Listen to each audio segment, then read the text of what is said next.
नमस्कार मित्रांनो, तुमच्या सगळ्यांचं मराठी गुंजन व्हॉइस या चॅनेलवर खूप स्वागत आहे।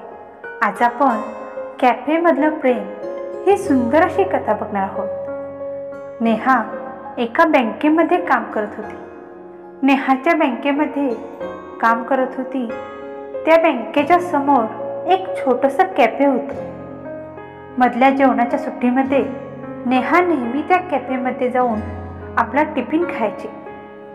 एक दिवस नेहा टिफिन आणायला विसरते। दुपारच्या वेळेत जेवणाची सुट्टी झाली होती, तेव्हा नेहाला खूप भूक लागली होती। नेहा समोर असलेल्या कॅफेमध्ये जाते आणि तिथे गेल्यानंतर एका मुलग्याला बोलवते आणि बोलते की काही खायला असेल तर घेऊन ये, मला खूप भूक लागली आहे। त्या कॅफेमध्ये शेफ म्हणून एक नवीन मुलगा कामाला लागला होता। त्या दिवशी त्या कॅफेमधला त्याचा पहिलाच दिवस होता। त्या दिवशी त्याने थालीपीठं बनवली होती। नेहाला खूप भूक लागल्यामुळे तिला राहवतच नाही। ती मोठ्याने वेटरला आवाज देते, लवकर काहीतरी खायला द्या।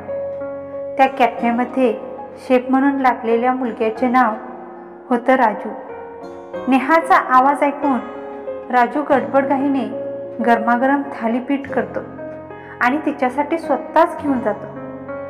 गरमागरम थालीपीठ बघून नेहाच्या तोंडाला पाणी सुटतं आणि ती थालीपीठ खायला सुरुवात करते। थालीपीठाचा पहिलाच घास तोंडात घालते तेव्हा त्या थालीपीठाची चव एवढी स्वादिष्ट होती की तिला राहवतच नाही आणि ती बोलते की किती चविष्ट थालीपीठं तुम्ही बनवली आहात, मला खूप आवडली। नेहा अक्षरशः बोटं चाटत थालीपीठं फस्त करते। त्या दिवसापासून नेहा बऱ्याच वेळा मुद्दामहून टिफिन आणत नव्हती, कारण तिला राजूच्या हातची थालीपीठं खायला खूप आवडायची। त्यासाठी ती मुद्दामहून टिफिन घरी विसरून यायची। राजू आणि नेहाची खूप चांगली ओळख झाली होती। थालीपीठामुळे दोघांमध्ये खूप चांगली मैत्री निर्माण झाली होती। राजू सुद्धा जेव्हा जेव्हा नेहा कॅफेमध्ये यायची तेव्हा तिच्यासाठी मुद्दामहून नवीन नवीन चविष्ट पदार्थ बनवून तिला खायला द्यायचा।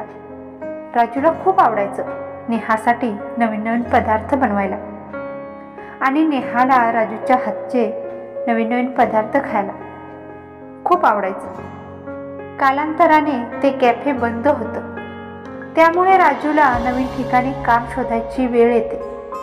बऱ्याच ठिकाणी तो काम शोधतो, पण त्याला काही काम मिळत नाही। एके दिवशी काम शोधून शोधून कंटाळून राजू एका फुटपाथवर बसला होता। नेहाचं बँकेतलं काम संपल्यानंतर नेहा त्याच रस्त्याने जात होती, तेव्हा तिचं लक्ष राजूकडे जातं। राजू उदास गप्पच बसलेला बघून तिला खूप कसं तरी वाटतं। राजू जवळ जाते आणि त्याला बोलते की तू असा उदास का बसला आहेस? मला माहिती आहे तुमचं कॅफे बंद झाल्यापासून तुझ्या कामाचा खूप प्रॉब्लेम झाला आहे। तू टेन्शन नको घेऊस, मी करते काहीतरी। उद्या पण याच टायमिंगला इथेच भेटू, असं सांगून नेहा घरी निघून जाते। नेहा राजूला नवीन कॅफे ओपन करून देण्यासाठी बँकेमधून लोन काढते आणि एका ठिकाणी जागा बघून तिथे राजूसाठी नवीन कॅफे ओपन करते।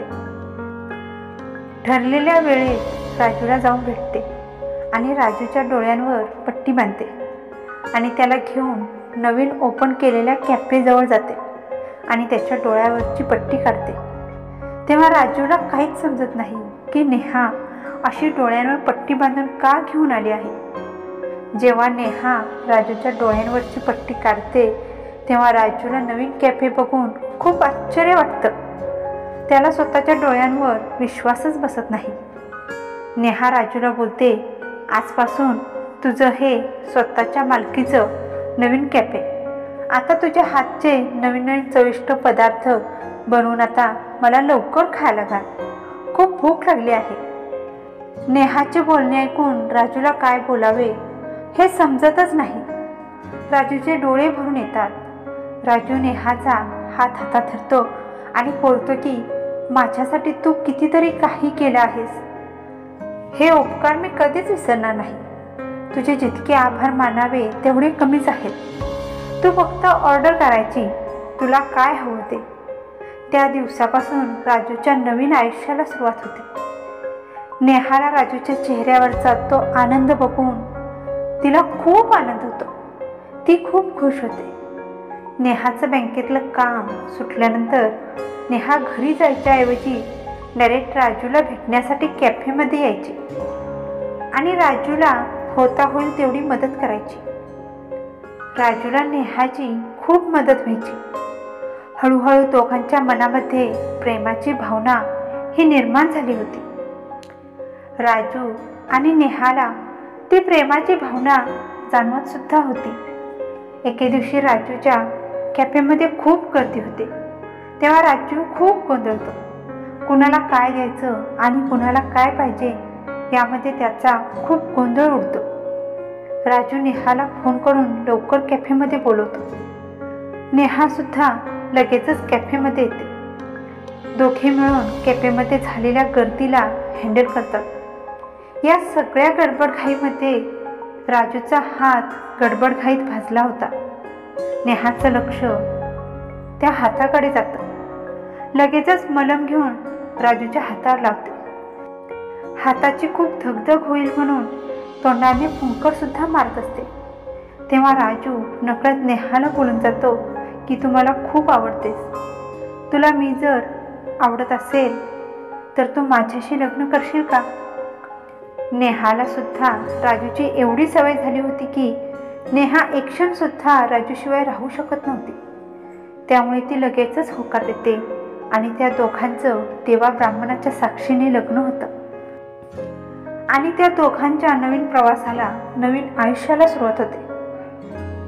ज्याच्यावर आपलं मनापासून प्रेम असतं त्या व्यक्तीला आपण केव्हाच दुःखामध्ये बघू शकत नाही, हेच खरं. आशा करते की मित्रांनो तुम्हाला आजची ही कहाणी आवडली असेल तर नक्की लाईक, शेअर आणि कमेंट करायला विसरू नका. त्याचसोबत चॅनलवर जर नवीन असाल तर सबस्क्राईब सुद्धा करा. भेटूया पुढच्या कहाणीमध्ये. तोपर्यंत धन्यवाद.